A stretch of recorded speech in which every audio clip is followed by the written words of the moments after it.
Alors, j'ai reçu un enseignement en anglais en France, mais par rapport à la Suède, c'est extrêmement différent.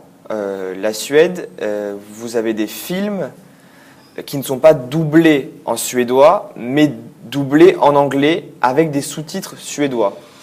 Donc, vous pouvez, je dirais, joindre l'utile à l'agréable en apprenant l'anglais tout en regardant des films. Mais en France, ce n'est pas la même chose.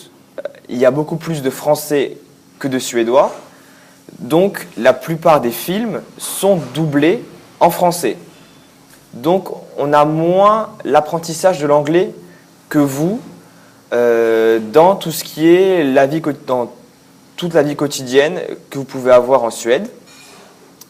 J'ai appris l'anglais surtout à l'écrit en France. On n'est pas tellement porté sur l'oral. L'anglais oral est assez laissé de côté. Donc souvent les Français préfèrent partir à l'étranger, en Angleterre ou en Amérique, pour justement améliorer l'anglais que l'école ne pourrait pas améliorer. C'est l'anglais oral essentiellement. Voilà. Dans mon projet qui serait de travailler dans les ambassades, dans les relations internationales,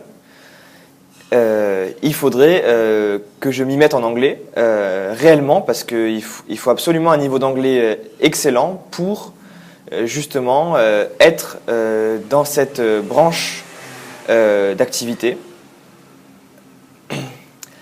Voilà, et le problème c'est que les Français ont du mal avec les langues vivantes, et je pense que ça peut être un problème dans l'avenir.